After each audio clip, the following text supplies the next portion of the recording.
নিয়ে গেছে।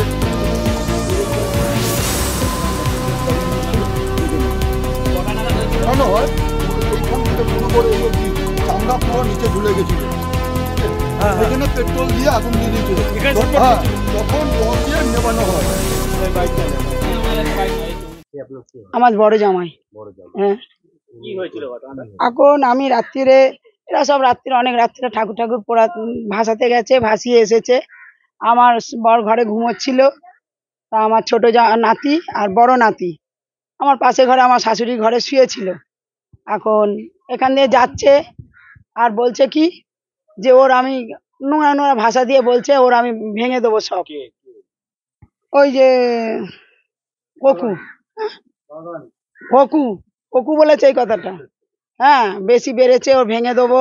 তারপর আবার বলছে কি যে আমার বউয়ের গায়ে হাত দিয়েছে, আমার বউয়ের কাছে এই করেছে, ওর এত দূর পাহাড়টা কে দিয়েছে, এইসব কথা বলছে। তখন আমি বলছি কি ব্যাপার, আমি আমার গেটটা খুলে বেরিয়েছি, আমার জামাই তো কাঁদতেছে।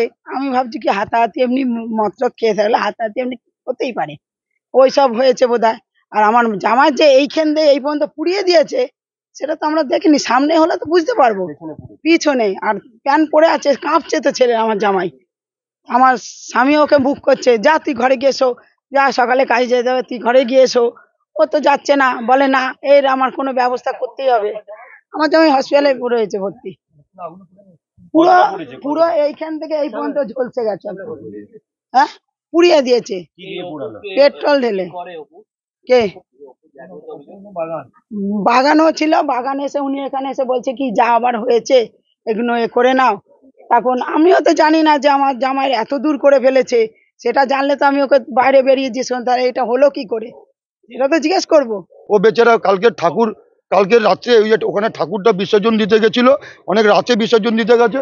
যখন ভোরবেলা যখন সবাই তো বিসর্জন দিয়ে এসছে, তখন মিনিমাম ভোর হয়ে গেছে, তখন ভোরবেলা সবাই ঘুমিয়ে পড়েছে, তখন এই সুযোগটা ওরা স্যার নিয়েছে। এটা তো এই এখানকার মানুষের সব রাতের বেলা নাকি ইয়ে করছিল, ওরা সব ওই আনন্দ হুল্লোড় যেরকম করে ওরা সব মিলিয়ে করে, এরা তো করছিল। সে করার সময় তো শুনছি যে ওকে অনেকদিন ধরে ওর প্রতি একটা ইয়ে রয়েছে, আক্রোশ রয়েছে। করতে গিয়ে ওকে এই কথা কাটাকাটি হওয়ার পরই নাকি এরকম হয়েছে। এখন এই কালচার চলছে ওই বহুদিন ধরে, মানে অ্যালকোহল খাওয়া, অ্যালকোহল খেয়ে নানান রকম ঘটনা ঘটানো, এগুলো যেখানে সেখানে অ্যালকোহল চলছে আর কি। হ্যাঁ, এটা তো ঠিকই বলেছে। ও থাকে এখানে, রাজনীতির রূপ দিয়ে লাভ নেই এটা, কিন্তু যারা এটা করেছে তারা রাজনীতি করে, এটা কোনো পলিটিক্যাল রূপ দিয়ে না। এটা কথা সত্য, আমি সকাল থেকেই শুনছি সবাই অভিযোগ করছে। তো আইন হাতে তুলে নেবে কেন? যদি কোনো অভিযোগ থাকে পুলিশকে দিতে পারতো, প্রশাসন আছে, প্রশাসনকে দিতে পারতো যে এরকম হয়েছে। আইন হাতে তুলে নেওয়া তো অনেক এরকম বহু জায়গায় ঘটছে, আইন নিজে হাতে তুলে নিচ্ছে। এ তো আজকে না পশ্চিমবঙ্গের কালচার হয়ে দাঁড়িয়ে। ফলো করুন সংবাদ প্রতিদিন ডিজিটাল।